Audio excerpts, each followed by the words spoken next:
ఉచిత పథకాలను ప్రభుత్వాలు మానుకొని వైద్యం విద్యను ఉచితంగా ఇస్తే బాగుంటుందని మాజీ ఉపరాష్ట్రపతి వెంకయ్యనాయుడు సూచించారు. ఉచితాలు అనుచితమని ఆయన పేర్కొన్నారు. విశాఖలోని గాజువాకలో ఓ ప్రైవేట్ పాఠశాలలో నిర్వహించిన కార్యక్రమంలో పాల్గొన్న ఆయన చదువుకోవాలే కానీ చదువు కొనకూడదు అని సూచించారు. ఈ యొక్క ఉచితాలు మారి నా ఉద్దేశంలో ఉచితం అనేది అనుచితమైనది.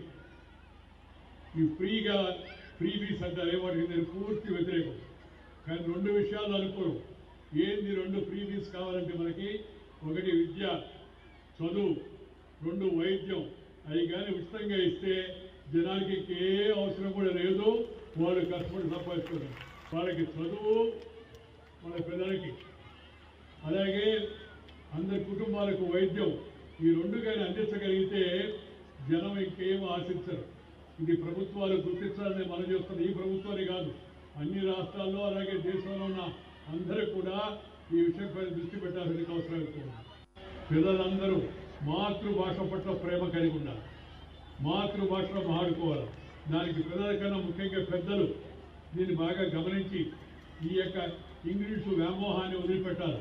ఇంగ్లీష్ నేర్చుకోకూడదా? నేర్చుకోండి, ఇంగ్లీష్ నేర్చుకోండి, హిందీ నేర్చుకోండి. మొదట నేర్చుకోవాల్సింది అమ్మ భాష. అమ్మ గర్భం నుంచి వచ్చిన భాష అమ్మ భాషను ప్రతి ఒక్కరూ ఇంట్లో, వీధిలో, గుడిలో, బడిలో అమ్మ ఒడిలో నుంచి వచ్చే భాష ఎంత ఉందో ఆ భాషను గుర్తుపెట్టుకొని దానిలో మాట్లాడుకోవాల్సిన అవసరం ఎంతో ఉంది. అమ్మ భాష ఈ కంటి చూపుంటే మనకి కళ్ళద్దాలు పెట్టుకున్నా పనిచేస్తాయి. నువ్వు కంటి చూపే లేదనుకోండి, రెబాన్ గ్లాస్ పెట్టుకున్నా దుబాన్ నుంచి ఏమి రాదు బయట.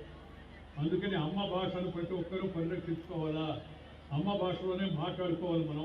మన భాష రాని వాళ్ళతో ఇతర భాషలతో మాట్లాడచ్చు. ఫస్ట్ మదర్ టంగ్, తర్వాత లేటర్ బ్రదర్.